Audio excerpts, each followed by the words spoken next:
Peace and welcome to the culture here on the Black Star Network. I'm your host, Farajii. Thank you so much for tuning in and being a part of the conversation, folks.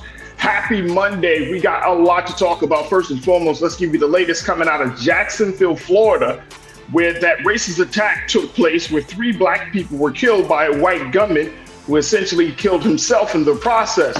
We'll talk about the latest coming from that community. Also, today is the day 60 years ago on August 28th, 1963, thousands of people gathered to convene on the mall in Washington, D.C. under the banner of jobs and freedom. And so it was out of that great speech that I Have a Dream have come out. We're asking the question 60 years later, are we further along? As we check in and talk a little bit about this weekend's celebration that said it wasn't a commemoration, but a continuation of the demands. We'll talk a little bit about that. Plus, we got your health and wellness segment with Reclaim Your Wellness with Dr. Bridget, MD. So stay with us. We got a lot to talk about in today's edition of The Culture right here on the Black Star Network. Let's go.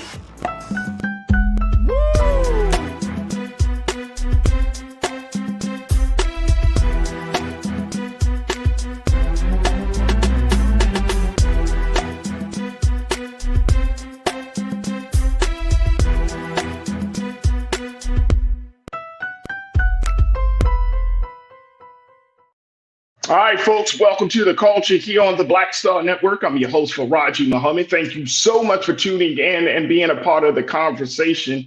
Happy Monday. What an historic day it is, folks. Today is 60 years of since the Great March on Washington, led by A. Philip Randolph and many other organizers. And it was on that day, 60 years ago, that we heard the infamous I Have a Dream speech given by the late, great Reverend Dr. Martin Luther King. We're going to talk a little bit about that in a little bit, but it is certainly an historic day. Now, before we get into that, let's talk about what's happening in real time here in right now in 2023, folks, and that even though it has been 60 years since there has been a call for some level of peace and integration and reconciliation, we're still finding that America is having a real problem and more importantly, trying to get citizens to see the value of one another. And I'm looking at the situation down in Jacksonville, Florida, folks, where 3 black people were shot in a dollar store, in a dollar store down there in Jacksonville. And it has sent a huge shockwaves throughout the city and the community of Jacksonville, Florida, folks. Let me share with you the latest around this situation as Jacksonville continues to grapple, according to the reports, with legacy of racism after the shooting. The big question is, why do they hate us so much? And this was a question that was posed by a 21-year-old. This is an NBC News. This was a question that was posed by a 21-year-old by the name of Jaheim Johnson. He's a poet, and he talks about the 3 victims that were killed in that shooting: Angela Michelle Carr, who is 52, Arnault Joseph A.J. Laguerre Jr., who was 19, and Gerald Deshaun Gallion, who was 29. Who were all shot and killed by the shooter Ryan Palmeter, who put on his tactical vest before he went on a quote unquote murderous rampage at the Dollar General store, just a few blocks from the HBCU down there, the HBCU Edward Waters University. So just want to share with you a little bit about what's been happening. And Keenan, if we can, and we've been streaming this this press conference and some of the latest news from that. I wanted to share with you what was said at yesterday's press conference as community members and civic leaders and police and other officials gathered together to talk about this tragedy. Take a look.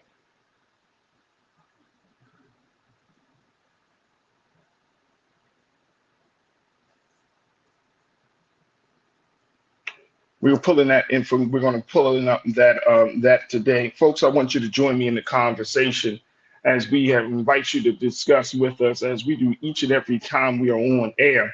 Join us in the culture as part of the culture crew. Join us in the chat. We are streaming live on YouTube right now under Roland Martin. You can find us on Facebook as well. We're also streaming live, of course, on blackstarnetwork.com, on Amazon News, on your Fire TV, and on Plex TV. All you can find is there, all at 24 hours a day, 7 days a week. But let's jump in. I want to get some takes from you, crew, because I see so many of you are checking in. Big shout out to my culture crew. Happy Monday, Robin. I see you, Robin Welch, Damon, Brother Damon. Thank you, Bozer Blix. Thank you for checking in. Mike V, Brian Christensen, La Kelly. Thank you, thank you, thank you. McCole. Hey, Sister McCole, good to see you. Good to check in with you, my man. Conscious Thought. Thank you so much, bro.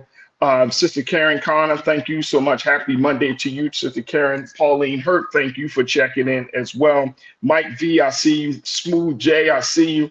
Anastasia Paget, I see you. Thank you, thank you, thank you for all checking in. Let's get some takes from you very quickly, crew, on what the situation is down in Jacksonville, Florida, and tensions are high down there, especially around this situation. They're also expecting to get hit by some natural disaster.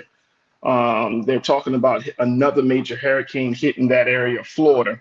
So Florida is under some great trials right now. But like Kelly, you checked in and said elected officials need to be held accountable and be charged for initiating this attack on Black people. Some people went as far as to say, like Kelly, that Ron DeSantis is the one to blame in this situation. I'm not sure if that's who you meant, but I can understand it. Even if he didn't, quote unquote, tell folks to pull the trigger, he can create the environment, create the culture down there where the lives of Black people, the lives of LGBTQ, the lives of anybody outside of white people may be threatened. So I appreciate you, LaKelly, for checking in on that. Real Brooklyn, you checked in. Good to connect with you again, bro. You said, hello, crew. Another day, another month, and another year of hate we see and deal with. This world needs the big man to return and correct this madness. Talking about Jesus. I hear that. Definitely. I hear that, bro. Trust me, believe me. I'm tired of hearing about it. And it's very, very unfortunate. And our hearts and prayers go out to the families of those 3 victims. Like Kelly, you said, yes, sir. That's what I meant talking about Ron DeSantis. Yeah. Creating the environment for this type of thing to take place. Let me see if we can just play for you just a little bit about what was said, some of the latest coming out of Jacksonville, Florida. Take a look, folks. How this has affected us as a city. This is not about partisan politics. This is about human lives. This is about our community. I look across this expansive place here, and I see people from every community, from every walk of life in this city. My day started off really, really good yesterday. I did the east side, a walk on the east side, historic east side. We got to meet a lot of wonderful, wonderful people. But my day was shattered at about 12:45 yesterday afternoon, 1 o'clock, when I heard what was taking place down in Newtown. Me too. I spent 32 years in this career, and I've seen some horrible, horrible things. But not much rivals what I saw yesterday. And I'm here to tell you that your Jacksonville Sheriff's Office will keep you informed. Your Jacksonville Sheriff's Office will not stand for injustice. Your Jacksonville Sheriff's Office will let you know exactly what's going on in your community, no matter how hard it is to hear. And I promise you that we'll take everything that we have, all the sweat, all the blood, all the tears, all the hard work, to make sure that every member of this community is safe. I love Jacksonville. I love the people of Jacksonville. And it doesn't matter where you're from, where you are, how you are, your socioeconomic state. I care about every member of this community. I thank you for allowing me to serve you. And I can make you this promise. I can make you this promise that I will not rest until I can make sure everyone in this city can live peacefully and safely and thrive in this wonderful city that we have. And I told some folks this today when I was talking to them. I said, this does not define Jacksonville, Florida. This is not who Jacksonville, Florida is. Jacksonville, Florida is a wonderful place full of wonderful people. And one evil man who decided to take his hateful rhetoric and his hateful thoughts and put those into action, they cannot shake our resolve. and we will not allow it to do so. Thank you so much for having me here today. Thank you for allowing me to represent you, and I promise you that I'm going to do everything in my power to make sure Jacksonville is the place that it has been and that it will continue to be. Thank you. Okay.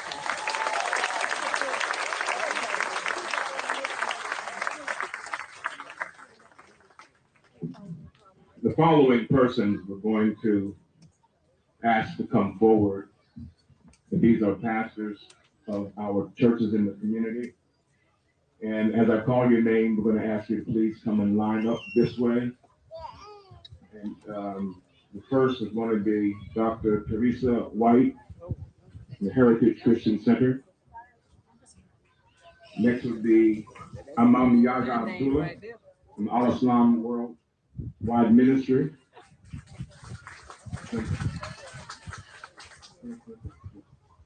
Yeah, and she's first. There you go. Pastor Barrier from Simpson Memorial United Methodist Church.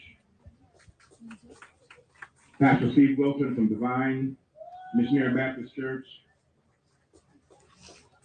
Pastor Don Johnson, the House of Prayer. Apostle Dawson, True Church of Living God.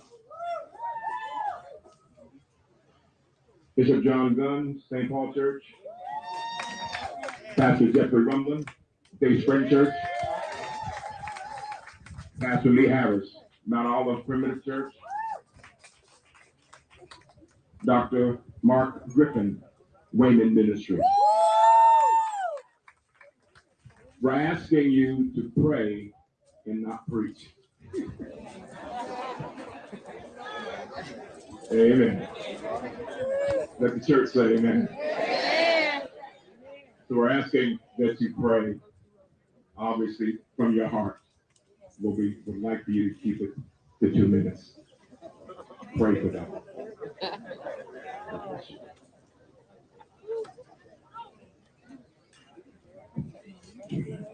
Put my timer there. Let's pray. Father, in the name of Jesus, we thank and praise you, give you the glory and the honor. Thank you for giving us an opportunity to come together in unity.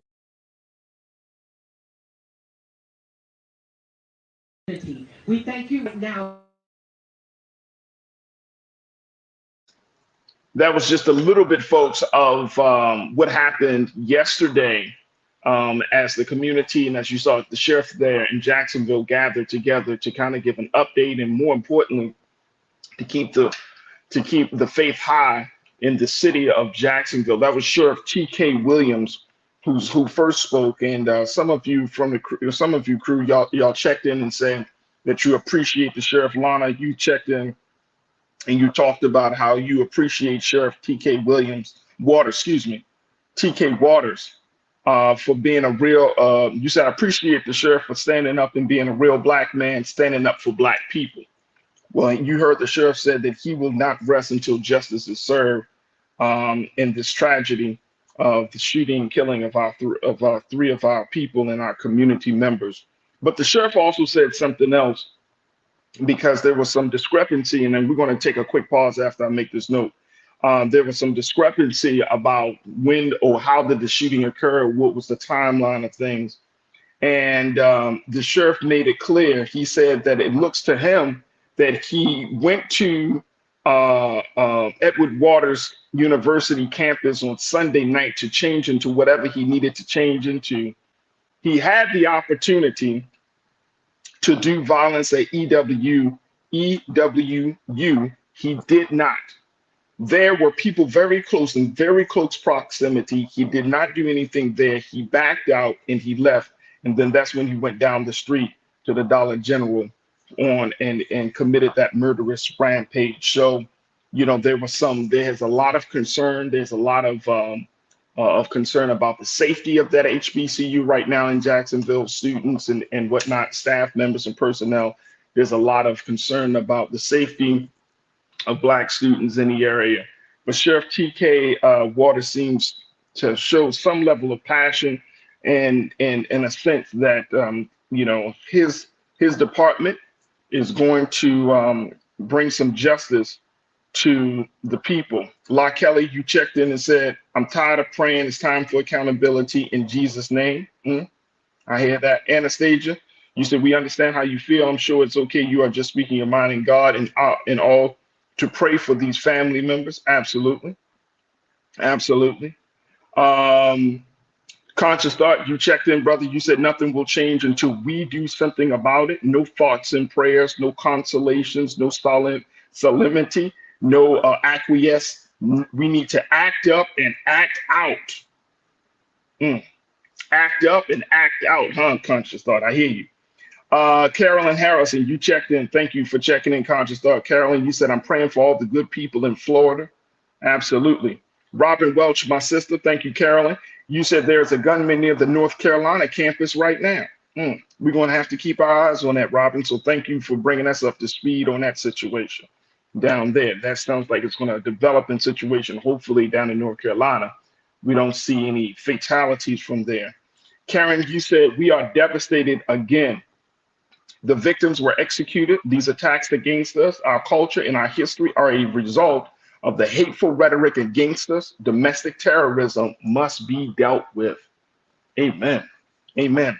I appreciate y'all, crew, for posting and sharing your thoughts about this. Of course, we're going to keep you posted on all of the latest happenings. Of course, tune in to Roland Martin Unfiltered. Tune in to Black Star, because there's no other place that you want to get this full, unadulterated, unfiltered look at what's going on down in Jacksonville. And let's have some deeper conversations.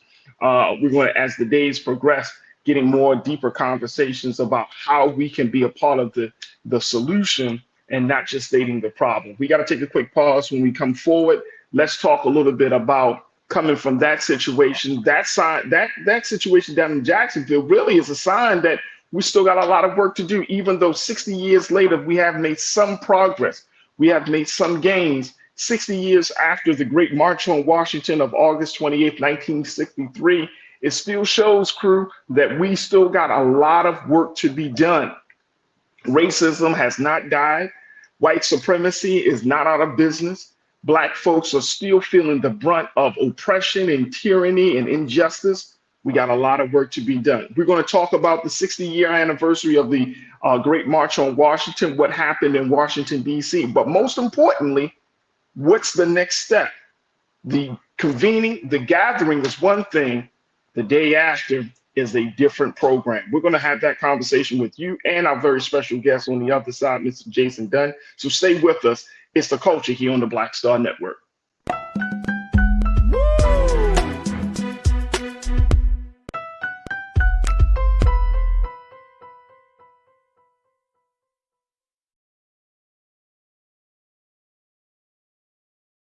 When you talk about blackness and what happens in black culture, we're about covering these things that matter to us, speaking to our issues and concerns. This is a genuine people-powered movement. There's a lot of stuff that we're not getting. You get it, and you spread the word. We wish to plead our own cause. Too long have others spoken for us. We cannot tell our own story if we can't pay for it. This is about covering us. Invest in black-owned media. Your dollars matter. We don't have to keep asking them to cover our stuff. So please support us in what we do, folks. We want to hit 2,000 people, $50 this month, raise $100,000. We're behind 100,000, so we want to hit that. Y'all money makes this possible. Check some money orders. Go to P.O. Box 57196, Washington, D.C. 20037-0196. The Cash App is $RM Unfiltered. PayPal is R Martin Unfiltered. Venmo is RM Unfiltered. Zelle is Roland at RolandSMartin.com.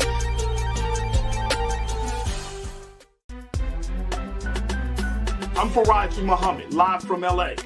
And this is The Culture. The Culture is a two-way conversation. You and me. We talk about the stories, politics, the good, the bad, and the downright ugly. So join our community every day at 3 p.m. Eastern and let your voice be heard. Hey, we're all in this together. So let's talk about it and see what kind of trouble we can get into. It's The Culture. Weekdays at 3, only on the Black Star Network. Folks, Black Star Network is here. Oh, no punching! I'm real revolutionary right now. Support this man, Black Media. He makes sure that our stories are told.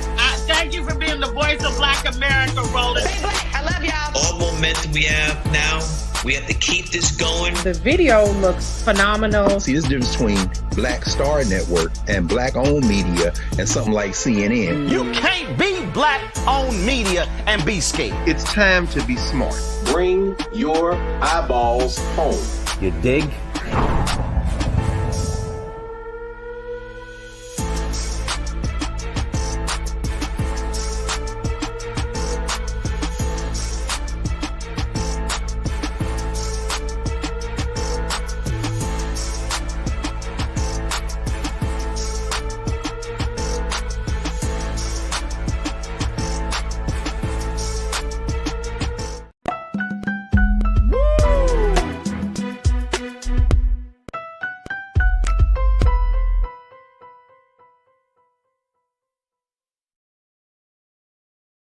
All right, folks, welcome back to the culture here on the Black Star Network. I'm your host, Farajii Muhammad. We want to switch gears just a tad bit because we know we started off the show kind of giving you some of just the latest remarks coming out of Jacksonville, Florida, from Sheriff T.K. Waters and others. But more importantly, thinking about this in the larger scheme, the larger landscape of where we are, that as much as this situation has kicked off, that happened over the weekend in Jacksonville, Florida, it just goes to show you that America is still far off from where Dr. King talked about in his great I Have a Dream speech. And that speech was given today, folks, 60 years ago on August 28th, 1963. And so Reverend Al Sharpton, the King family, the Think Institute, and many 100 other organizations partnered over the weekend to convene in Washington, D.C., not to just gather and talk about and to celebrate, quote unquote, or to commemorate. But the theme this year was not a commemoration, but a continuation. And so they are still putting forth the demands that we have been screaming about for the past 60 years that we have yet to see being fulfilled by the federal government and by state governments around the country. And so we wanted to talk a little bit about the impact of this. And I'm so happy to have my very special guest. He serves as the president of the National Coalition of Black Meeting Professionals. We welcome him to the airwaves of the Black Star Network here on The Culture. Brother Jason Dunn. Brother Jason, thank you so much for checking in. How you feeling this afternoon? All is well, and thank you for having me on, and forgive the car interview, man. I just landed, a little delayed, so I'm back of a car. It's right good. Hey, man. Hey, this is Black Star. We get you where we can take you, brother. So I'm cool with that. If you watch Roland Martin, and you know how he rolls. Yeah, I don't want no smoke. I don't want no smoke, man, you won't get no smoke. No smoke. No smoke at all, brother Jason. First and foremost, thank you so much for being with us today. Let me ask you this, brother Jason, from what we're seeing in this, and I know, it's all connected. We're talking about the 60 years of the Great March on Washington, but then on the same weekend, another racially motivated attack in Jacksonville, Florida. A couple of weeks ago, we saw what happened down in Montgomery, right? So there was a high among Black people in America saying, oh, we fighting back. And my brother Brebre, he checked in, he said, man, all this talk about the white chair, he said, it got real silly and goofy. Because we talking about, oh yeah, now we got this white chair, now we going to fight back. And then boom, a couple of weeks later, a white murderer walks into a store, guns down 3, and kills himself in the process. And then we're back into praying, crying, and wishing and hoping. So brother Jason, help us make sense of just the ebbs and flows of our plight here in this country, especially as it relates to the 60th anniversary of the March on Washington. Do you feel like we've gotten further along here? Well, I think in some ways the answer is yes, we've gotten further along, but in other ways I think we've been stagnant. In the other ways we've been pulled back. I think it goes to the conflict of the conscience of our people as a whole. We are here in this country. We didn't necessarily voluntarily come here, but we're here now, and we're moving forward. And yes, I think the remembrance of the march says that don't forget, just because we can go into a hotel that's not owned by Black people, it is still America. Just because we can go into a school with white folks, it's still America. Just because we can sit in the back of the airport or to the bus and choose where we can sit in the front or the back, or we have the choice to integrate, is still America. And so I think we all have to kind of center ourselves and just remember where we came from, where we are, where we want to go, and to unite in those who want to be with us, to walk with us, to move with us, and to be real strategy and have metrics, not just screaming and praying and kneeling down, but there's some strategy behind organizations who are actually working. So how do we make sure we meet those metrics? Whom should be at the table, and how do we properly resource them to ensure that we can achieve those goals? And I think that most and some organizations are focused on that, but in other times our resilience has allowed us to step back up. And all this is a blow for us this weekend, that we still move forward and have been since we've been on this land. Brother Jason, some folks would say that we did not need to have another march like what we saw with Reverend Al Sharpton and the King family, that we did not need to do this. And other folks are saying it's necessary. Where do you stand on that? You know, I think it's always good to remember your history. I think one who does not know the history is susceptible to it happening again. And so, you know, I understand why people say that. I also understand why folks agree that we should have the march. But I also know that as long as we're doing something, as long as there's action around it, and it reminds us of why it was important, I believe that is necessary. I also think that organizations who were founded after the march have to be holding to their mission.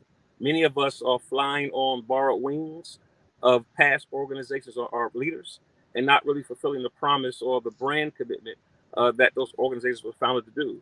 And that's one thing that Coalition of Black Media Professionals is focused on, is fulfilling the brand promise of equity, equality, and making sure that there's everybody's working together as it relates to Black and brown persons in hospitality organizations. So let's talk a little bit about that, because there's a school of thought, Brother Jason, where some people think that the liberation of Black America comes from policy. There's some folks that say, look, it comes from direct action in terms of organizing. And I think there's a value in all of these strategies, all of these different ways to kind of get to the eventual goal. But there seems to be some walls present. And I know in the work that you're doing, as you're building the voices up of Black folks getting into the C-suite, breaking some of those barriers, what would you recommend as being some of the key things that we need to focus on at this point? Is it policy? Is it position placement? Is it education? Like what's what path, or is there any one path that's going to bring that type of extra urgency of considering the time? I think it's all the above. It's the inside-outside game. I understand why the march was happening. There were people inside of the president's office asking for policy change. While the policy change discussions were happening, people were outside throwing bricks and rocks. While people were throwing bricks and rocks, there were folks organizing in their churches. While people were in their churches, there were folks organizing on college campuses. So I think it's all the above. But the difference is that we all have to have some type of position to move forward. And that's where we've lost right now. The wall is that, not that we can't achieve it, is that we have to be on the same page and have metrics to decide what those are. And I believe that's one of the things that Coalition has done for the past 40 years in focusing on that and showing that we lead with data. Here's the level of interest from Black tourists in different cities. Here's our spend that and how it affects empowerment of people, local and national. And then here's the policies that can impact the economy if you support tourism, particularly those of the Black conventions and Black groups. And so I think those type of kind of conversations can help us. Those discussions have to happen here and now, and it can't be this one or, it has to be both, all. Look, I got to take a quick pause, Brother Jason, but when we come forward, I'd like to have more conversations with you as we talk about the commemoration of the 60th anniversary of the March on Washington, but more importantly, and I'm going to use the theme, the continuation. What does that look like? What does that feel like? How do we make sure that the demands that were asked 60 years ago are actually fulfilled and become a reality in 2023? Folks, I want you to join me in this conversation. Be checking in with Brother Jason Dunn, who serves as the president of the organization, the National Coalition of Black Media Professionals, who are looking to take the voices of Black folks up, especially in the hospitality industry. And we continue the conversation on the other side. Crew check-in. We're streaming live on YouTube on the Roland Martin's YouTube page. We're streaming live on Facebook, on Plex TV, Amazon News, and of course, our homepage of Black Star Network. Stay with us. It's the culture here on the Black Star Network.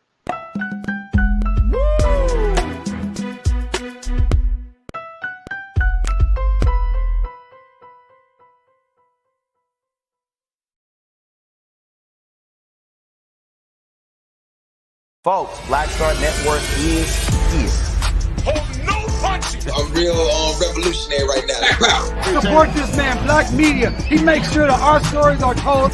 Thank you for being the voice of Black America, Roland. Stay black. I love y'all. All momentum we have now, we have to keep this going. The video looks phenomenal. See, this difference between Black Star Network and Black-owned media and something like CNN. You can't be Black-owned media and be scared. It's time to be smart. Bring your eyeballs home. You dig?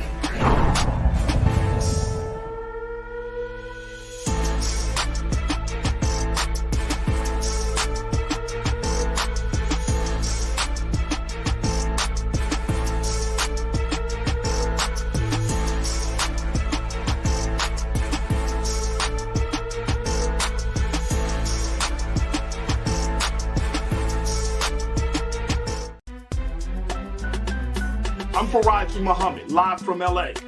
And this is The Culture. The Culture is a two-way conversation. You and me. We talk about the stories, politics, the good, the bad, and the downright ugly. So join our community every day at 3 p.m. Eastern and let your voice be heard. Hey, we're all in this together. So let's talk about it and see what kind of trouble we can get into. It's The Culture, weekdays at 3, only on the Black Star Network. When you talk about blackness and what happens in Black culture, we're about covering these things that matter to us, speaking to our issues and concerns. This is a genuine people-powered movement. There's a lot of stuff that we're not getting. You get it, and you spread the word. We wish to plead our own cause. Too long have others spoken for us. We cannot tell our own story if we can't pay for it. This is about covering us. Invest in Black-owned media. Your dollars matter. We don't have to keep asking them to cover our stuff. So please support us in what we do, folks. We want to hit 2,000 people, $50 this month, raise $100,000. We're behind 100,000, so we want to hit that. Your money makes this possible. Checks and money orders go to P.O. Box 57196, Washington, D.C. 20037-0196. The Cash App is $RM Unfiltered. PayPal is R Martin Unfiltered. Venmo is RM Unfiltered. Zelle is Roland at RolandSMartin.com.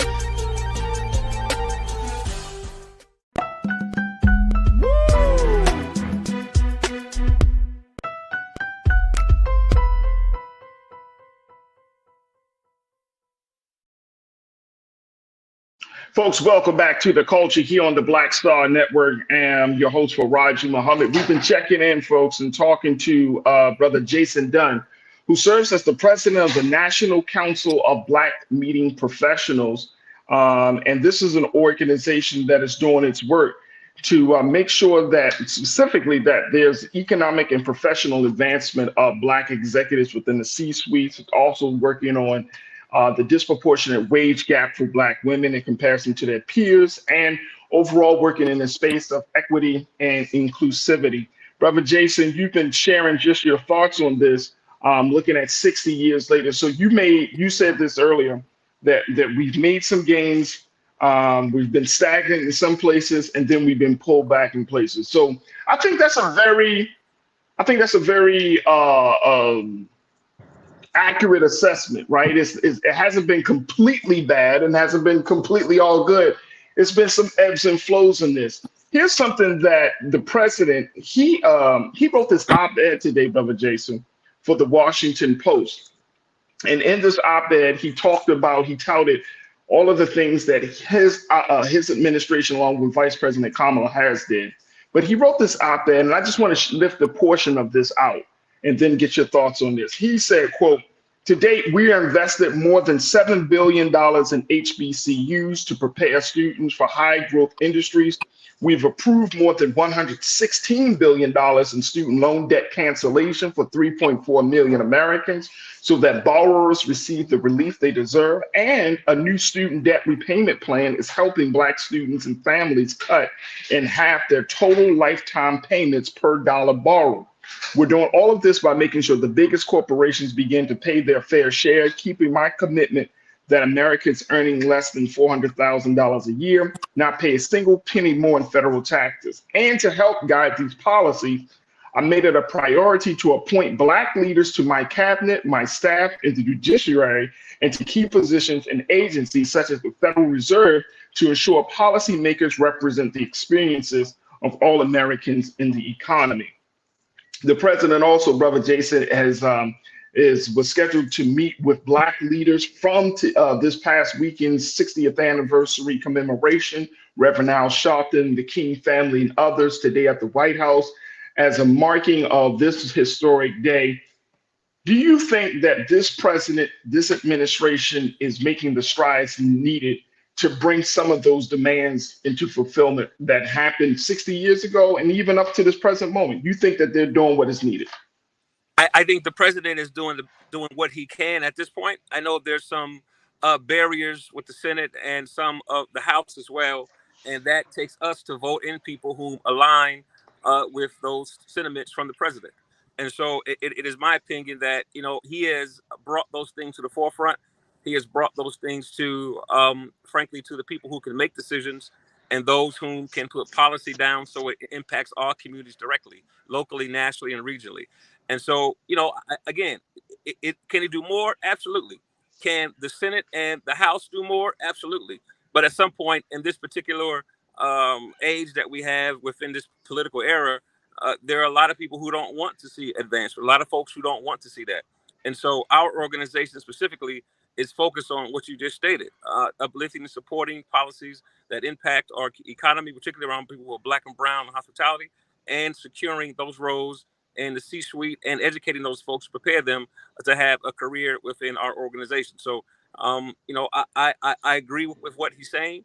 Can he do more? Yes. Is there some barriers? The barriers are getting it through the House and the Senate. And those also barriers are ensuring that those whom he is speaking about, which are you and I and others who affiliated with us, have the motivation to get out and vote to ensure that these policies come to play in 2024 and forward. Absolutely, absolutely. I wanted to get some thoughts from our online culture crew, Brother Jason, because folks are checking in from around the country. Tiana, you said we must prepare ourselves for whatever may come. I'm a strong believer in always being prepared. Do you feel, and this is an interesting point, Tiana, I appreciate you for posting that. Brother Jason, I feel like as much as we talk about the struggle, the movement, liberation, it still seems like, to Tiana's point, when we look at these moments, whether it's the commemoration, whether what's happened in Jacksonville, whether what's happened in Montgomery, whatever the case may be, that it sort of kind of comes off as though we didn't know, that we're not prepared for these things, right? And, you know, when we were talking about the 60th anniversary of the march, it seemed like our people were more prepared. There was always strategy. There was always planning. There was not just the reliance on one tactic to get to the eventual goal. How do we change that? How do we either get back to that place, or more importantly, you know, making sure that the next generation, whoever is going to pick up the torch here, get to that place that we understand the importance of planning and being prepared? I'm glad you asked that question. My daughter, who attends Spelman, we had a discussion about that last week, and the discussion simply is this: we have to care, first of all, and realize that what we are experiencing, people fought for us to do that, right? And so we can't take it for granted. I think secondly, we have to strengthen the churches, strengthen the organizations who have led these things for a long time. We're having a discussion September 21st in the Washington, D.C., the Congressional Black Caucus with Derek Johnson from the NAACP to talk about the intersections of Black culture and hospitality, particularly on when organizations have poured out of cities who are blue cities and red states to show or demonstrate that their lack of support for the policies in those individual states. I think second, we have to be courageous, meaning that we have to stand up. We have to vote. We have to put folks in actual office whom align with a policy in which we selected. We have to support our own, what it means to Black businesses, which empowers our local communities and gives us something to stand for as independent and not dependent on other things that may influence our decisions or take our livelihoods away. And I think lastly, those organizations that are actually out here, whether you agree with them or not, to maximize their platforms, get involved, and have a sense of conscience and alignment with that, and don't be misled that what you're going through right now in 2023 is some type of utopia. This can be taken away from us just that quick. Just that quick if we're not paying attention and involving ourselves and engaging ourselves. And our organization is focused on that. Like I said, we meet in September 21st in D.C., the Congressional Black Caucus at the Dr. Martin Luther King Library at 8 o'clock a.m. ncbnp.org is the website. ncbnp.com, sorry. ncbnp.com. And our conference is in Atlanta, Georgia, December 6th to the 9th. We'll be focused on just the things you're talking about now. How to get engaged, how to empower, how to support, and then build a foundation to ensure we sustain the lifestyle of which we think is fair and equal. Brother Jason, how do we make sure that like the work that you're doing with the National Council of Black Media Professionals, that your organization and other organizations, we get out of the rut or out of that space of incrementalism? And this is something that one of my crew members, Benny Hill, talks about, incrementalism at its finest. I guess he was responding to just some of the things the president was doing around HBCUs. But this seems to be a constant thing, right? That you do have some school of thought among our people who want to see drastic change at a very quick rate. And then some of school of thought among our people is like, change take time. Justice doesn't roll down the hill very fast. All of these things, this level of incrementalism. How do you reconcile between those two, rhythms of the movement? Again, I think it's internal, external game. I think again, I think you got to go back to the wisdom of the elders. The elders have been here, have done that. The youth have the strength and the courage and the power to do it. And I think if we're against each other, we're not going to move forward. And so again, yes, there is some there's something to say about the way the governance work, and it is slow oftentimes, but sometimes it's fast, depending upon the people organizing and shaking the tree. And so in my mind, I think it has to be a combination of both. We have to understand it's going to be patient, but also we got to force the conversation. And that comes with us, again, unifying with all of our organizations, individual folks getting out, knocking on doors, asking folks have they voted, getting involved back in the churches and the faith institutions to ensure that they're holding to their brand promise, and joining organizations from the inside out, pushing them and pushing their brand to remember why they were created, what they're going, and how they're going to focus on sustaining the culture of which we so proudly stand for. There it is. Brother Jason Dunn, I truly appreciate your time with us this afternoon, dear brother. Thank you for joining us, folks. Again, Brother Jason, what's the website for folks to get more information about the work you're doing with Black media professionals? ncbmp.com. ncbmp.com. I thank you so much, bro. Thank you so much, man. I appreciate you, Brother Jason. Thank you so much for checking in and once again doing the great work of it being so good for the culture, folks. That's the website right there, ncbmp.com. You can go onto their website. This is the National Council of Black Media Professionals. They're having their conferences in Atlanta and D.C. They're going to be talking about economic advancement. They're going to be talking about, taking professionals in the hospitality interest to the next level. They're going to be talking about closing the wage gap that exists between Black women and the rest of the world in the marketplace. So many things that they're doing on the ground as one of many voices, right, to help bring the demands that we saw 60 years ago that was brought to America, making those demands real, and most importantly, holding those who are responsible accountable for keeping their eyes on the ball. So again, Brother Jason Dunn and the National Council of Black Media Professionals, we appreciate and love the work that you're doing, and we look forward to reconnecting with you soon. Brother Muhammad, we also invite you to come to the conference too, man. So let me know. We can send you an invite. We'd love to host you to make sure you're a part of the organization. Oh, that'd be awesome. Yeah. Oh, yeah. Well, let's definitely do that. I appreciate that, brother. Thank you so much. All right, be cool. All right, brother. Yes, sir. You too. Peace.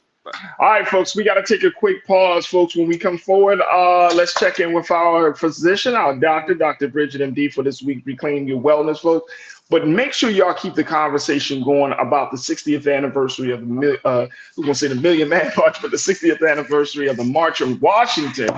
That Million Man March is in October, so we'll talk about that later. But the March on Washington, folks, definitely let's keep the conversation going. Let's keep the conversation going about Jacksonville. Let's keep the conversation going about the president and Reverend Al Sharpton and all of these discussions. Because guess what? We have to find some consensus about what's the next step. So that's the big thing about these major demonstrations. And y'all remember last week, the demonstration plays a role. It gets people excited. It makes people aware. But the real work starts on Monday, starts today. So we'll have that conversation. Let's keep the conversation going on the other side. But folks, we got to take a quick pause when we come forward. We're going to check in with Dr. Bridget MD for this week's Reclaim Your Wellness. Stay with us. It's The Culture here on the Black Star Network.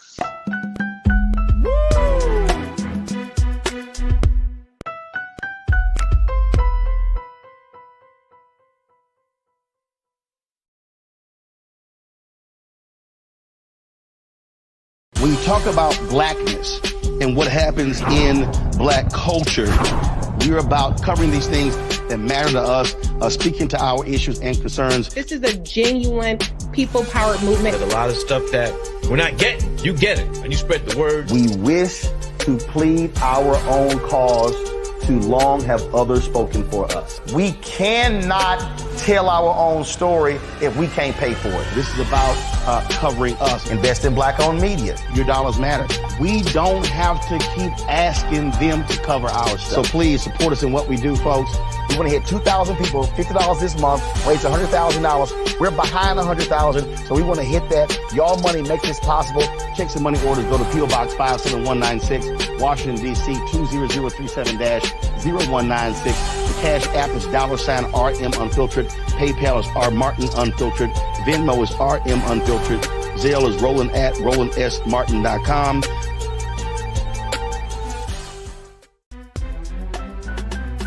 I'm Farajii Muhammad, live from LA. And this is The Culture. The Culture is a two-way conversation. You and me. We talk about the stories, politics, the good, the bad, and the downright ugly. So join our community every day at 3 p.m. Eastern and let your voice be heard. Hey, we're all in this together. So let's talk about it and see what kind of trouble we can get into. It's The Culture. Weekdays at 3, only on the Black Star Network. Folks, Black Star Network is here. Oh, no punches! I'm real revolutionary right now.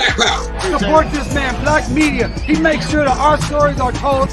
Thank you for being the voice of Black America, Roland. Stay black. I love y'all. All momentum we have now, we have to keep this going. The video looks phenomenal. See, this difference between Black Star Network and black-owned media and something like CNN. You can't be black-owned media and be scared. It's time to be smart. Bring your eyeballs home. You dig?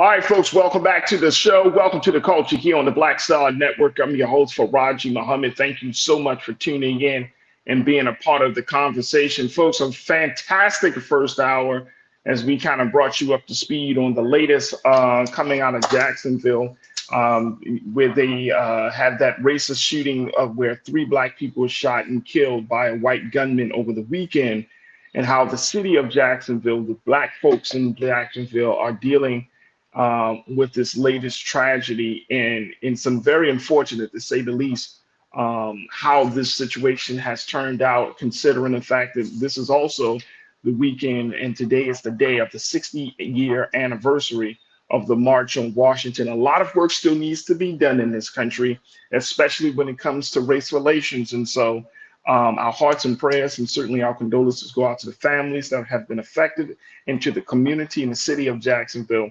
And we want you to join us in that first, take a look at the first conversation as we talk to Brother Jason Dunn of the National Council of Black Media Professionals, work that they're doing to increase some level of empowerment for Black folks in the hospitality industry, and more importantly, being one of the many, many partners to try to bring those demands that we saw 60 years ago at the March on Washington in 1963, making them real in 2023. So if you missed out on the first hour, definitely check it out. But folks, we are streaming live on blackstarnetwork.com. We're streaming live on Amazon News on your Fire TV 24 hours a day, 7 days a week. We're streaming live on Plex TV 24 hours, 7 days a week. We're streaming live on Facebook and on our YouTube page under Roland Martin. And that's where you can join us as part of the Culture Crew today. And our online chat is legendary, folks, absolutely legendary. Folks are checking in from around the country and even certain parts of the globe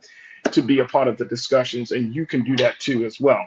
All right, folks, let's jump into another frame of mind here. Every Monday, we check in with our doctor to give us some tips on how we can get through the week, things that we need to think about.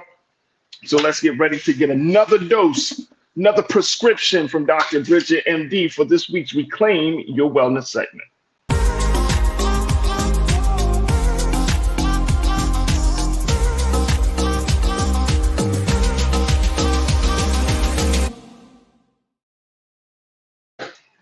Dr. Bridget, peace and blessings. Good afternoon. How you feeling, Doc?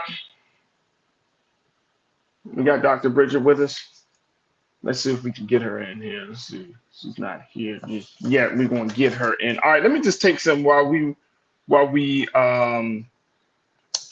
let me just get her into this thing very quickly. Let me take some let me take a quick pause. We're going to get our doctor in very quickly. Stay with us, folks. We're tuned into the culture here on the Black Star Network.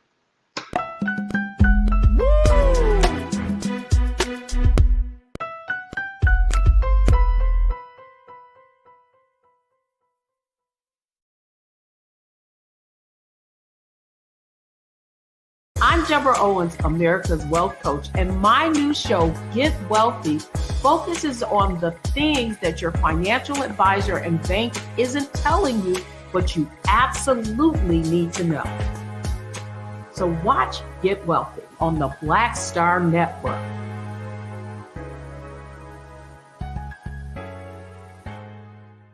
When you go into a barbershop in a 700 credit score neighborhood, black or white, they're talking about their ideas and they're talking about how they're going to move on those things.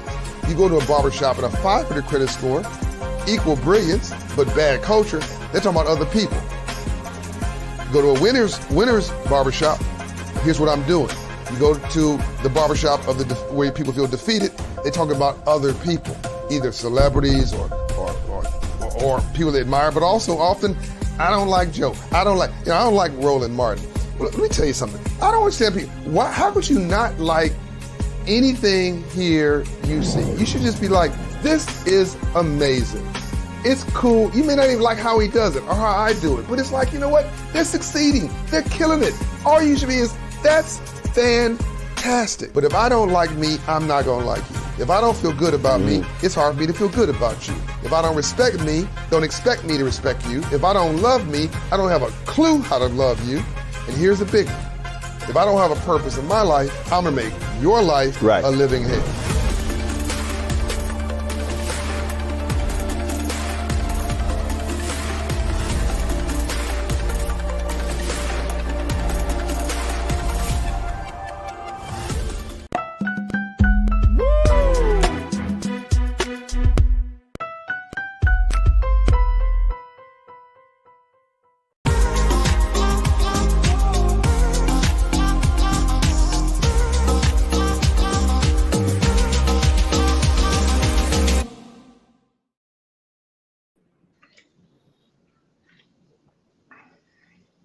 All right, welcome back to the show. Happy Monday, Farajii. Happy Monday. Happy Monday, Dr. Bridget. Okay, that was my fault. That was my fault. So I will say, this is the beauty of live streaming sometimes, when you just moving around and you know what? Maybe I did not just, maybe I did not actually invite my sister to come on to the show. Yes. I need to send her a link. No, I was chatting with the crew, so that's not a bad thing. You know, seeing the Yeah. The Pastor David was like, "Hey, man, send her the damn link." It is what it is. Happy Monday. All right, Dr. Bridget. Thank you, of course, for being here. First and foremost, I saw your pictures. You went to Beyonce's concert with your daughter. Oh, yeah, I did that. You kind of had a good time. It was nice. It was It was nice. okay. It was okay. I just saw a world-class entertainer, nothing big, nothing major. Just left huge smiles on my daughter's faces. But am I not the coolest mom? I might be. Well, I'll be able to use that for the rest of my life. Yeah, they look at me the wrong way. I'll say Beyonce, and then it's over. You know, I think they have a medical term for that. That type of behavior, Doc. Is it manipulation, blackmail? No, it's reminding. Oh, okay. Little, yeah, reminding you and the sacrifices you make. So, yeah. All right, damn it. Look at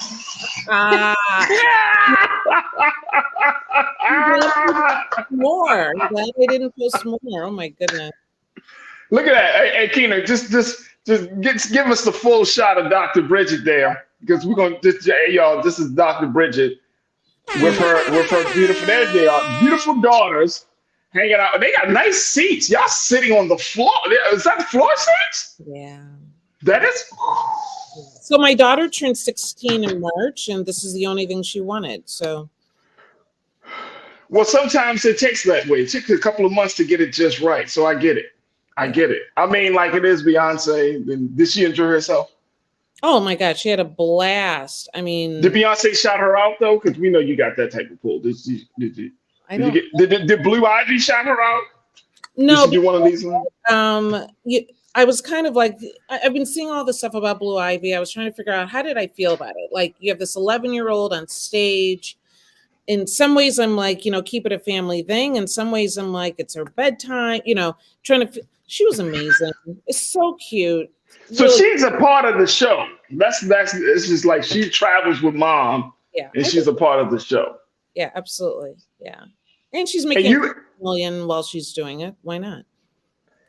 And it makes I know this is not what we came to talk about, but this is interesting. It's a great point. There we go. Look at that. Look at that. Beautiful. They look awesome. Y'all look like amazing, just dynamic, group of young women here. Look at this. Look at this. They all smiles and stuff. So what do you make of a child being, working in that capacity, especially around so many adults in such a grueling situation like a tour? I'm assuming that she's well protected, right? Because she does her spot. It's a little late, for an 11-year-old by the time she gets out there, but she does her spot, and then she goes backstage and she doesn't come out again.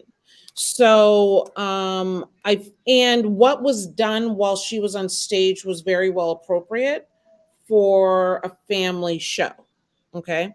So I get it. Like, I would want to travel with my kids too. I would want, yeah, of course.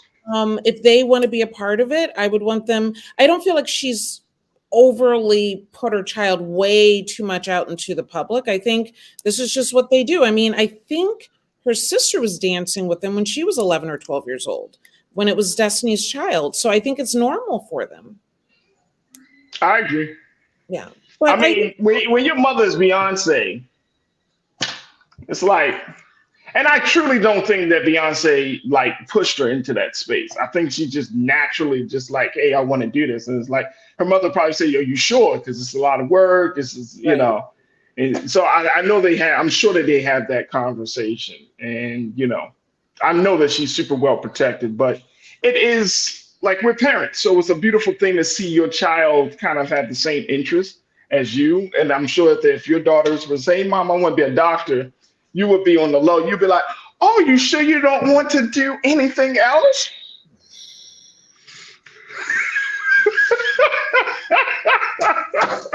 You gotta say it, Dr. Bridget. I know. I've wanted, the point of what I've done and which I do enjoy is so that my children have freedoms that many times Black families don't have, to be totally honest. So I did a very structured pursuit in my career, though I've gotten a little unstructured over the years, but so that my children could have have whatever whim kind of fit them, as long as they are dedicated. They are incredibly hardworking to a fault, And so my oldest daughter just started her second year in college in musical theater at a music conservatory. That's awesome. Right. And so that's not something that we often get that opportunity. You know, we have to make sure that we have a guarantee. And I have a very artistic family, but they all followed safe careers because we just don't have that liberty. So a goal of mine was so that she would have that liberty. And my youngest is still kind of up in the air with what she might want to do. She's an incredible artist, though. And so, you know, she has the ability to choose what will fit her instead of doing what she has to do. And that is a blessing and a gift. I am, first and foremost, that's amazing. That's awesome. And I am the type of parent where, you know, let my children naturally gravitate to the thing that they want to do and love to do. Like, my son is into the whole filmmaking, YouTuber type of thing. So it's like he has a mind to build things. He's an engineer by nature, but then he also loves to create on camera. Yes. So it's like, do what you want to do. My daughter loves nature and flowers and animals, and she's our flower child. So it's like, do what you want to do. You know what I mean? So I think that there is some peace, but one of the things that you said, which I think is paramount, is that you work hard to give your children the freedom to discover what they want to do and who they want to be. Yes. And I think that's the ultimate goal for a lot of parents. Like, we, at the end of the day, we work the extra hours, we do the extra shifts, we work hard so that way our children don't have to be burdened with having to pick paths of convenience and really pick paths of passion. But I don't, and I know this is what you do to me on Mondays. I know that's not even why we're here, but I do want to make a point. I don't think that we all have the same goal. Okay, that the idea that, you know, that we're sharing that we want our children to be able to do whatever their heart leads them to, and then knowing that they'll be successful. But I definitely know there are parents that groom their children to find the right mate. I know that there are parents that groom their child to follow only in their footsteps. Mm-hmm. There are parents that groom their child to go in, you know, to follow the money. And I would say that I have, even if it's not in their footsteps, right? And so I have not worked hard to give them everything. I have worked hard to give them freedom. That's the difference. There's a difference. There's a difference. Yeah. There's a difference, because if you work hard to give them freedom, then one, they understand the value of time. We all are given 24 hours, but it's how you use it that makes you successful. Mm-hmm. But then, like you're saying, that within that freedom comes some opportunities, comes some choices.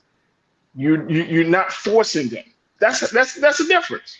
Yeah. I mean, who wants to do that? And you know what? I think that our parents were trying to do that, but they got bogged down in some ways by the day-to-day life, the day-to-day responsibilities, right? And so that's what it is. That's what it is. But here's the thing, very quickly. I see this within Black culture. Mm-hmm. We burden our children with our burdens. Yes. Of adulthood. Yes. Absolutely.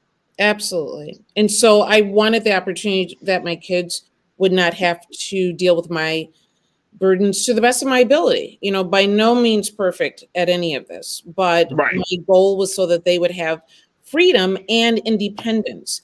And a lot of times I see parents that want to control their child's outcome. You cannot control your child's outcome. You can instill in them what you believe, and then they end up choosing whether they take that on. Okay. That's real. That's real. But if you try to force it, they will run farther than you can ever imagine. So, so far, so good. So far, so good. There it is right there. We got to take a quick pause. When we come back, let's actually have the other conversation that we're supposed to have too. Yes. But that was by the Spirit right there. So I'm not even mad. That's by inspiration. So just a little something between two parents, folks, and y'all can continue the conversation on your own. But when we come forward, Dr. Bridget's got to bring us up to speed on the possible return of COVID. Yes. The What? guaranteed. Guaranteed return of COVID? Yes. Like with mask and distancing and don't touch me? I didn't say that.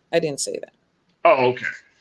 All right, well, we'll talk about it. Let's get some details on the other side. Folks, stay with us. More conversation for this week's Reclaim Your Wellness segment with our very own Dr. Bridget, MD. You're tuned into The Culture here on the Black Star Network.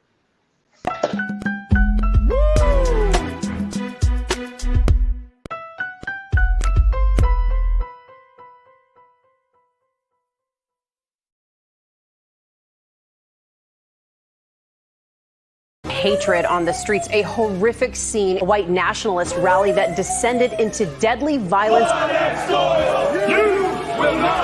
White people are losing their damn minds.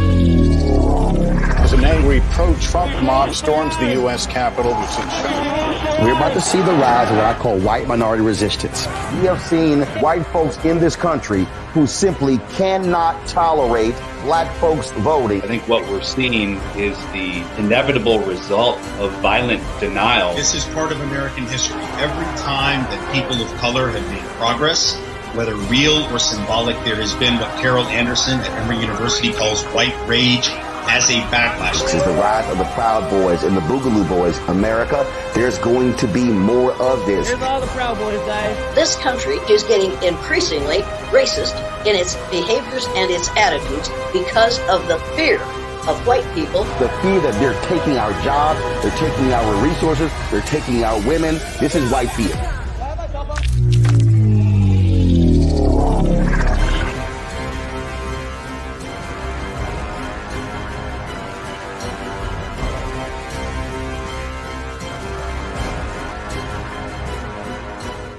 Black Star Network is here. Oh, no punch! I'm real revolutionary right now. Thank you for being the voice of Black America. All momentum we have now, we have to keep this going. The video looks phenomenal. See, there's a difference between Black Star Network and black-owned media and something like CNN. You can't be black-owned media and be scared. It's time to be smart. Bring your eyeballs home. You dig?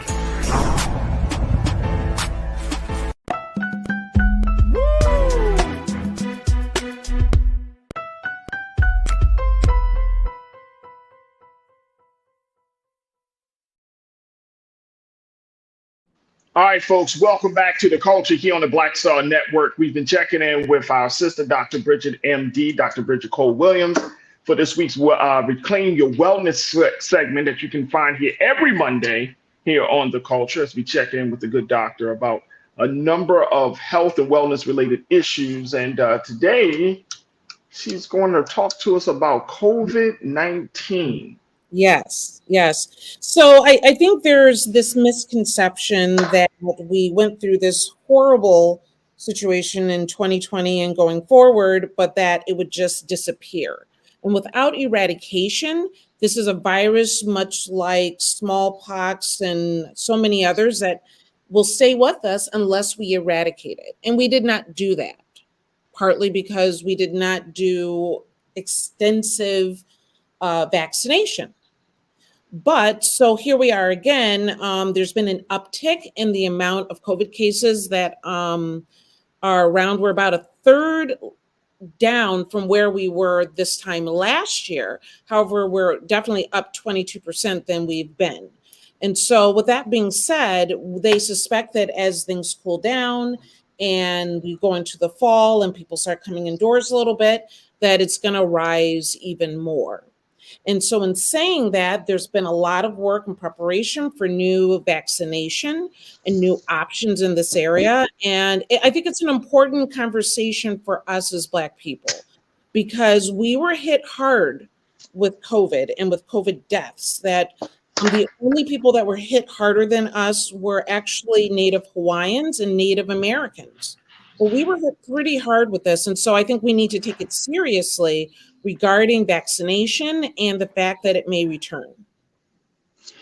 So how serious, is there any particular state, Doc, that is taking this thing serious right now, as you can see, especially with school being back in session? Right, absolutely. So as things cool down, as the kids are getting back into school, I think, as a government overall, they're taking this very seriously. Right now, there are 12,600 Americans that are in the hospital right now for COVID. Mm. So, and is this COVID like that? Because I've heard over the past few months, and I mean, we talked about it briefly. Those who are hit with long COVID. And then you have those who do have just the other, like, small, I will say shorter term COVID. Can you tell if these patients are suffering from which one? So what they're finding just from the research over the last couple years is that if you are reinfected, which you can be, that you're more likely to have a more severe case, where we often think that with reinfection, it might be lighter. So we don't want to ignore this going forward, particularly if people have comorbidities like obesity, lung disease, heart disease, that anything that's already also hitting your immune system, you don't want to ignore this. And I know we're not all vaccine people, and I respect people's choices in that manner. This is something that can be really sensitive for people. But I do want to at least make people aware that it's not over. People have this idea of there was before COVID and there's after COVID, and now we're really after COVID. COVID will be a part of us just like influenza. One of the vaccines that they have coming out right now is actually Novavax is a combination of the current, and every year the influenza vaccine changes, right, based on what they're seeing so that it can be more effective. So Novavax is actually a combination of the COVID vaccine with the new flu vaccine. And if you are someone that gets vaccinations, and I'm curious to see what people think about this, that it is something that you should take seriously and not ignore. As I said, 17% of those that were eligible for vaccinations last fall actually got them. So we did not really hit high numbers that could have led to eradication, which they were hoping initially in 2021. But, if you have kids, if you're indoors, if you're around a lot of people and if you're moving around a lot, you're going to want to take it seriously. TC checked in and said, right before election time. Because COVID, I get what TC is saying, because it becomes this politicized issue, right? I mean, we already know that. We kind of experienced that when Trump was in office and how that was handled. When Biden got into office, how it's been handled. So it has been a very political thing. Wearing masks has been political. Hell, just even acknowledge that COVID exists has been political. So how do we make sense of this, especially when people are not as what's the word I'm looking for, Doc? People are not jumping up and down and trying to get the latest news and information about how to handle the situation, whether it's coming from the Center for Disease Control, the CDC, whether it's coming from their doctor. So how should you, what do you say to Black America that is like, okay. I wish health issues were never a political issue. Unfortunately, we want to leave America if that's the wish. Then I know that's just wishful thinking. If you look at pro-life and pro-choice, these are not political issues, but they are. Right. These are, the right for what rights does a woman have to her body, and as far as a baby or what have you. But so I wish this wasn't a political issue. If anything, I feel like people's health has been put into jeopardy due to politicians wanting to abuse or use this to their benefit. And so if at all possible, I like to remove the political aspect of this and really talk about a virus that has many variants, that has hit people in different ways, depending on age and comorbidities.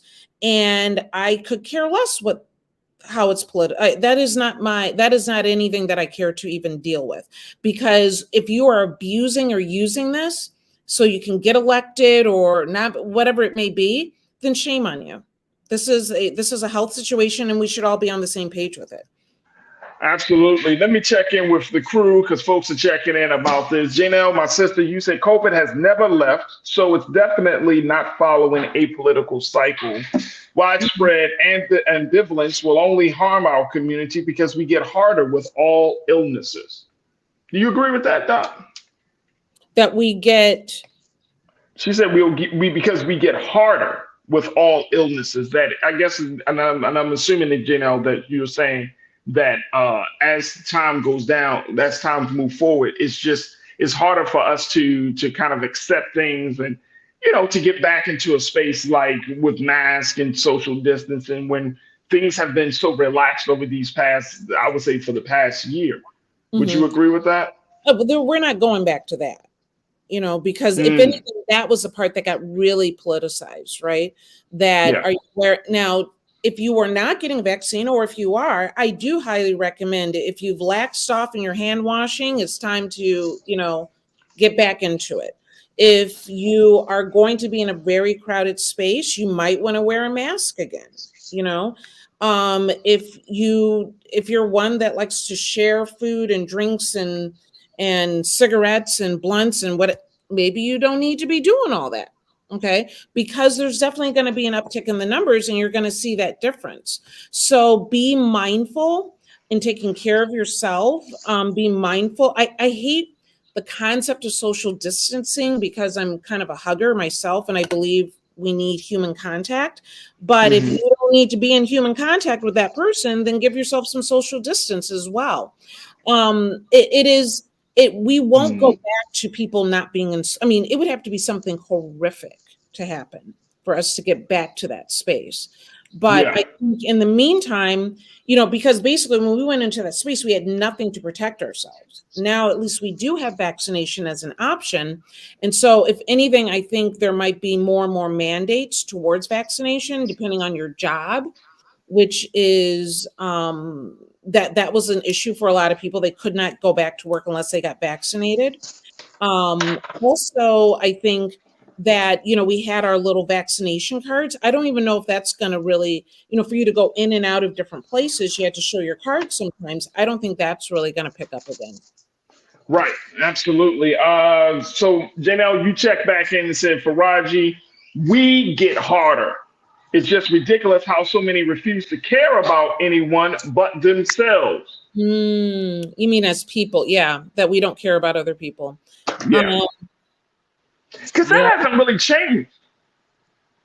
Like it changed a minute, right? Of course, there was more talk about it, but now that things have gotten more relaxed, Dr. Bridget, it seems like we're kind of back to that place. Like people felt like COVID was imposing on their personal freedom.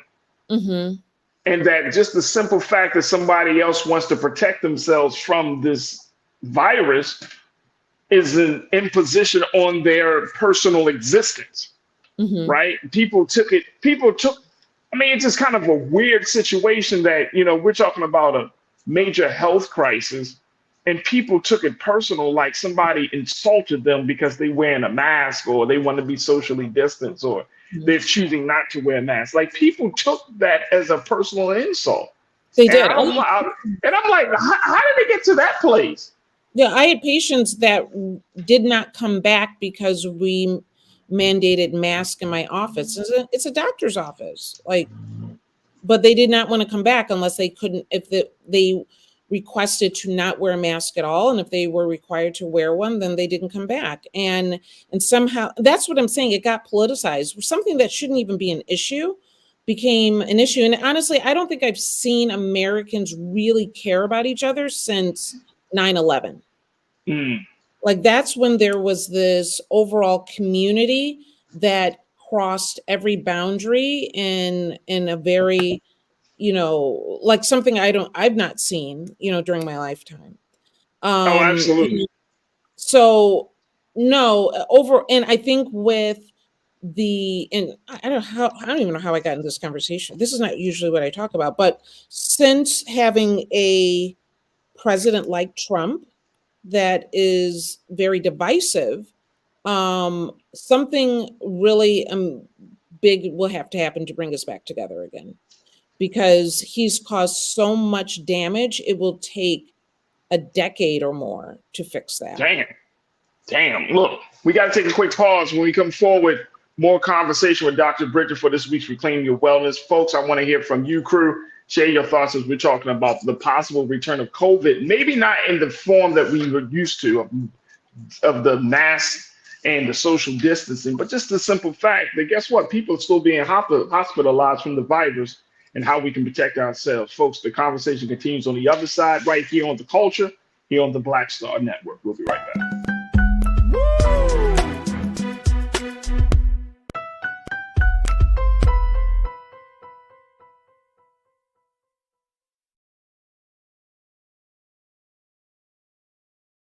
When you talk about blackness and what happens in black culture, we're about covering these things that matter to us, speaking to our issues and concerns. This is a genuine people-powered movement. But a lot of stuff that we're not getting, you get it, and you spread the word. We wish to plead our own cause. Too long have others spoken for us. We cannot tell our own story if we can't pay for it. This is about covering us. Invest in black-owned media. Your dollars matter. We don't have to keep asking them to cover our stuff. So please support us in what we do, folks. We want to hit 2,000 people, $50 this month, raise $100,000. We're behind 100,000, so we want to hit that. Y'all money makes this possible.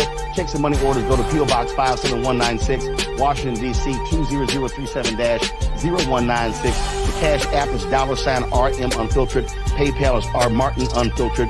Venmo is RM Unfiltered. Zelle is Roland@RolandSMartin.com.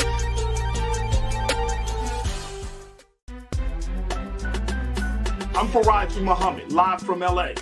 And this is The Culture. The Culture is a two-way conversation. You and me. We talk about the stories, politics, the good, the bad, and the downright ugly. So join our community every day at 3 p.m. Eastern and let your voice be heard. Hey, we're all in this together. So let's talk about it and see what kind of trouble we can get into. It's The Culture, weekdays at 3, only on the Black Star Network. Folks, Black Star Network is here. Oh, no punches! I'm real revolutionary right now. Support this man, Black Media. He makes sure that our stories are told. Thank you for being the voice of Black America, Roland. Stay black. I love y'all. All momentum we have now, we have to keep this going. The video looks phenomenal. See, this difference between Black Star Network and black-owned media and something like CNN. You can't be black-owned media and be scared. It's time to be smart. Bring your eyeballs home. You dig?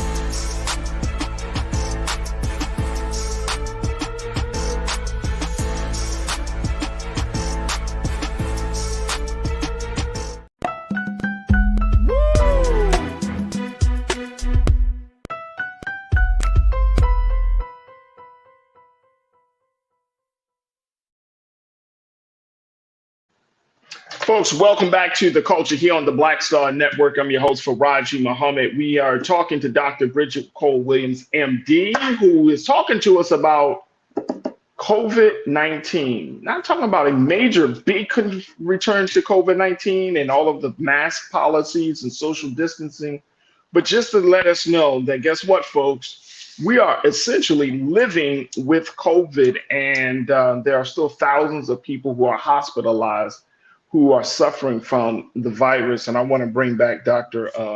Bridget here as we talk about this, because it's like COVID, it becomes this dirty five-letter word, you know what I mean, in America, because it elicits such a strong response from politics to how we have a conversation about healthcare in this country, to racial disparities, because we know Black people were hit hard by COVID and all of these things. So it's very hard to talk about COVID in 2023. And then, you know, with the presidential election, I mean, all of this stuff. And it's crazy how this very little virus, Dr. Bridget, created this like Life-changing, global changing. It's like a crack storm of stuff to happen.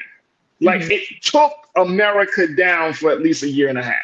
Yeah. It shut down the world for at least a good year. Yeah, absolutely. And so you know we what I'm saying? take this very seriously because, you know, in one of the comments here is, what if it gets to something that's not treatable? And for a moment there, we had nothing really, we didn't have any form of vaccination, right? That we were struggling to find any sort of medication that could help ease the symptoms.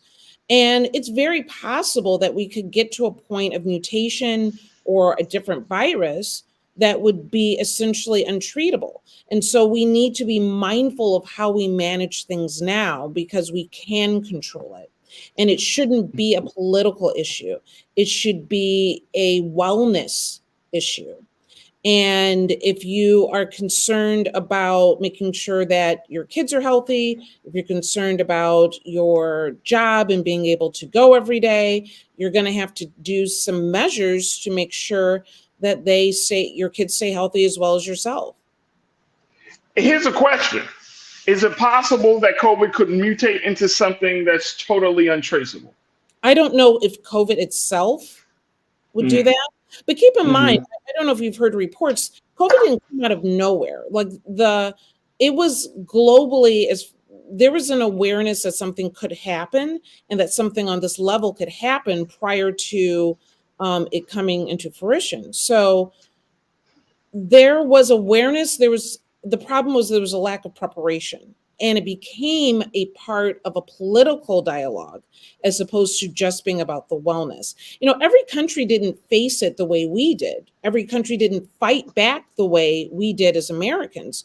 If anything, we were kind of the laughing stock of the world, because while other countries saw this, you know, as an opportunity to support each other and get healthy and do whatever it took to get rid of it, we thought this was something, you know, it's not real and it's political and it's made up. And, you know, it really made me lose faith in who we were as a people, as a country, because we were completely just working all in conspiracy theories and not even dealing with the reality that was in front of us, that people were dying. And so with this coming back, and like I said, there are 12,000 people in the hospital right now, that it's jumping up 22% in the recent week or so, that this is something that might, you know, you might be confronted with again. I'll tell you, my cousins, you know, husband and wife, have COVID right now. And they said that because I wanted to get together with them. I gave them a call and they're like, oh yeah, well, we have COVID. And I was like, well, you know, stay there. Are they vaccinated? See, this is my point. They were vaccinated, but when was the last time they got a booster is questionable. My cousin, the man has sickle cell and the wife has lupus. And so they were very mindful of it because of autoimmune and physical stress. So they were mindful probably a little bit more than others. But to be honest, a lot of us thought, oh, if I finish the first set of vaccines, then I'm good. The problem is that over time, the vaccine obviously decreases the antibodies that you might have developed, even if you were not vaccinated. But if you developed antibodies over time, just from, you know, exposure or what have you, those tend to wane as well. So it really, if you did not do boosters, now is your time. And in saying that, they should be in drugstores about mid-September. So the advisory group is scheduled with the CDC is scheduled to meet to discuss everything about the vaccine on September 12th. And then the vaccine is released soon after. So you should be looking for this in your regular drugstores or doctor's offices about mid-September. So Doc, if we got a couple of moments left, so for Black folks in this country, what do we need to do different in preparation, or really, and more importantly, in handling this stage of of COVID-19? You know what I'm saying? Is it to be vaccinated? There was, of course, the huge campaign to get as many Black people vaccinated as possible. Mhm. Is it just to have the conversation, education, information, awareness piece? What do we need to do different at this time? So I would say first and foremost, outside of, like you said, washing your hands and wearing a mask and what have you, look out for our elderly people. Not just that they get vaccinated, but are they up to date with their other vaccinations? Are they up to date with their health care? When I say that it's bad to get COVID, but it's a lot worse if you have comorbidities. And so if you have congestive heart failure, if you have emphysema or COPD and you're not stable, and then you put COVID on top of that, then this is where things start to fall apart. So are the elderly people in our lives up to date as far as their health care? So then when they get the vaccine, and God forbid if they actually end up getting COVID, that their immune system is strong enough as it is. Did the president reinstate the watchdog groups that monitors these global virus threats? Because I know that after some point, they kind of dismantled the whole COVID team. And I think that was under Trump before Biden even got into office that they started to break that apart. Dr. Fauci was less seen, and the CDC director, Dr. Walensky, she was less seen as well. So does this president, are there some watchdogs, some agencies, some group that's kind of monitoring all of this? So there's definitely the CDC, first of all, is always alive and well. Okay. And So it's still the CDC.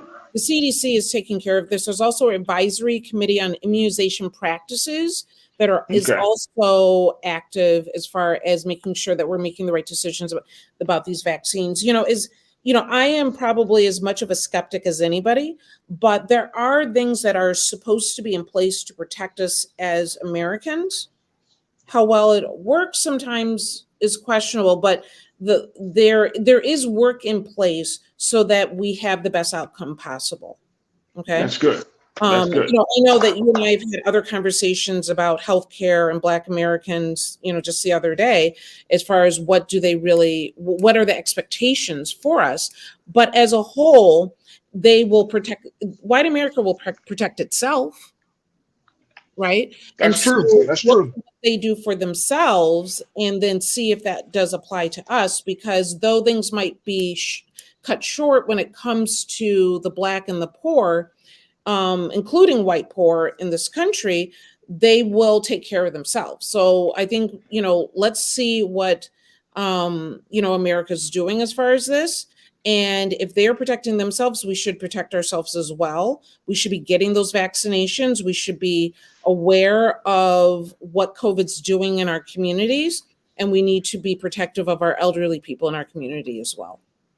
Absolutely. Absolutely. Dr. Bridget, we know that this thing continues to be a real pain in the ass, for lack of a better word, right? Mm-hmm. So we have to acknowledge it so that way we can be prepared for it. And a lot of us are still in recovery from it, right? I'm not gonna say a lot. I can't quantify that. People with long COVID. Right, people with long COVID. So I just want to say like some of us are still recovering from that, right? Like our bodies have been weakened. If you have not been taking care of yourself since you had COVID, I had COVID twice. Once for 1 week, and then once it was like a day or two. It was like a couple of days. It was different. My body was a little bit healthy and was able to deal with it. But some of us who might be suffering from immune issues, some of us who might be suffering from any type of breathing, respiratory issues, some of us that might be suffering from, not having their bodies not being nutritiously healthy because of the foods that they're taking and things like that. They're not getting the proper exercise. And I know we got like 30 seconds left before we take our next pause, but what do they do if we're talking about this? How do they protect themselves? Would you say, look, if you're in those categories, those extreme categories, you might want to actually go back to mask wearing, social distancing. Would you make that recommendation? 100%. And do what you are in agreement with as far as strengthening your immune system. And we can dig further into that. But if your immune system is not prepared, you will not be prepared. I don't care how much you wash your hands. There it is. There it is. If your immune system is not prepared, you won't be prepared no matter how many times you wash your hands. And you know what, Doc, very quickly, this might happen. I still see, look, I see grown-ass men going to the bathroom and not washing their hands. They say 50% wash their hands. Yeah. Say it again, Doc. 50. The majority of people only wash their hands if someone is looking. And so we've definitely, and so with COVID, I think it got a little bit better, but yes, people don't, I don't know what the problem, where are you in a hurry? Like, what's the problem? What? Doc, let me tell you something. I don't know either, because, and I got to take this pause, but when do you stop washing your hands? Like, when do you, as a grown ass adult, when do you say, you know what, I'm going to just use this public bathroom and not wash my hands? Like, I see it all the time. Black and white. In public bathrooms, I don't care how clean they appear, are never really a good thing. And I am not a germaphobe at all, but I will tell you, I will avoid them at all costs. They are not. I get that. Look, I understand, but it's still weird to me that you walk into the bathroom. Like, this is stuff we teach children to do each and every time they use the bathroom. And it's like, when children start to identify, like, oh, daddy, that person didn't wash their hands. You know how children, they loud too. They'd be like, hey, dad, that guy never washed his hands. Yeah. And it's like, what the hell is wrong with you, bro? Like, you that, I mean, are we that pressed for time? We can't even take, like, I know some people say it takes 2 minutes to wash your hands thoroughly, you know, but you can't even run that under some water for like 30 seconds. You know what I think the problem is that I think people misunderstand how you end up contracting. Okay. And so just very quickly, that if you could say, well, my hands are clean. Don't look at going to the bathroom as the opportunity because your hands got dirty while you're in the bathroom. Look at going to the bathroom as that intermittent period during the day that you wash your hands so that you don't get sick. It has nothing to do with peeing. It has nothing to do with going to the bathroom. Look at going to the bathroom as the opportunity to reset your body so you don't get sick. I can't talk about this no more. I can't talk about this no more. I gotta take a pause anyway, because I'm getting sick just thinking about it. Dr. Bridget, my sister, hey, we truly appreciate you. Y'all, make sure y'all check in to Dr. Bridget. She's always on social media talking and sharing and always providing some great insight about health and wellness, from everything from family health to talking about cannabis. She's an author, she's an entrepreneur, she's doing some great things, making her way through the culture to do her part to keep us all healthy. Dr. Bridget, thank you so much for being on the show once again, and more importantly, being so good for the culture. There it is. Beautiful picture. Beautiful picture. There we go. All right, folks, we got to take a quick pause. When we come forward, I got something for you. Stay with us. It's the Culture on the Black Star Network. Folks, Black Star Network is here. I'm real revolutionary right now. Support this man, Black Media. He makes sure that our stories are told. Thank you for being the voice of Black America, Roland. Stay black. I love y'all. All momentum we have now, we have to keep this going. The video looks phenomenal. See, this difference between Black Star Network and black-owned media and something like CNN. You can't be black-owned media and be scared. It's time to be smart. Bring your eyeballs home. You dig?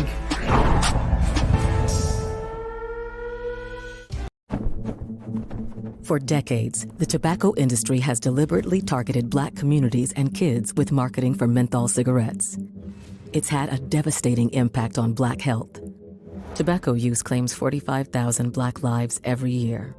It's the #1 cause of preventable death. In the 1950s, less than 10% of Black smokers used menthol cigarettes. Today, it's 85%. Menthol cools and numbs the throat, making it easier for kids to start smoking. Menthol also increases addiction, making it harder for smokers to quit. Menthol cigarettes are a big reason why Black Americans have a harder time quitting smoking and die at higher rates from smoking-related diseases like cancer, heart disease, and stroke. It's time to stop Big Tobacco from profiting off Black lives. An FDA ban on menthol cigarettes will improve Black health, save lives, and protect future generations from addiction. Learn more at tobaccofreekids.org/ban menthol.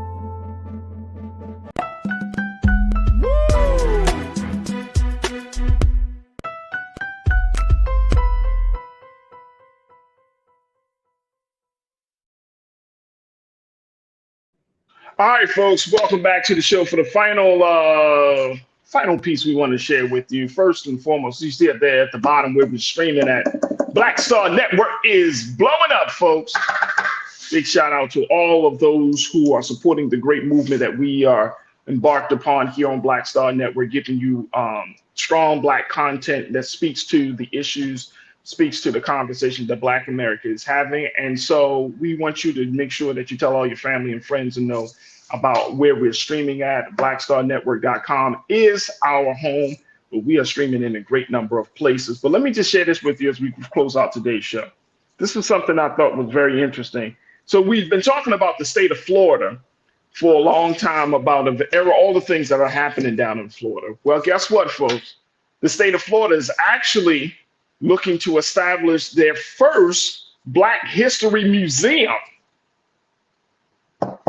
Yep, Governor of Florida, Ron DeSantis, actually signed off on this too. Yeah. This is, the governor is reportedly taking steps to establish a museum of Black history in the state. This was kicked off by Democratic State Representative Bruce Anton. He suggested a museum to celebrate Black history. That was back in March of this year. And then according to local news, the State House and Senate of Florida unanimously approved the legislation. And guess what? Florida Governor Ron DeSantis approved it, added his signature to the piece of legislation in May. Well, last week, on August 22nd, the governor named the first 3 task force members who will handle the construction and operation of the facility.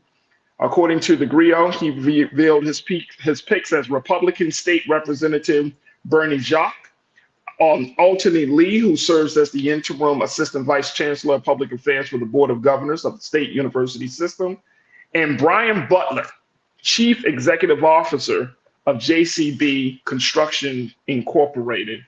And these 3 individuals will be working on establishing this museum. Representative Jacques said that his main task on this task force is to emphasize that Black history is part of American history. His focus will be to make sure that this is a museum that all can have pride in and come in, and to see the contributions of Black Americans here in the state of Florida. My question is, what's going to be the tone of the content? If you're not teaching the truth in schools, what's going to be in the museum? What's going to be in the museum? That's my question. So if you're going to have a Black History Museum in the state of Florida that's signed off by Governor Ron DeSantis, that's backed by his administration, oh, Lord, I can only imagine what the exhibits are going to be. Huh? Are you going to not talk about certain things?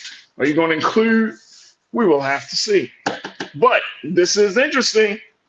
This is interesting. A Democrat brought it up.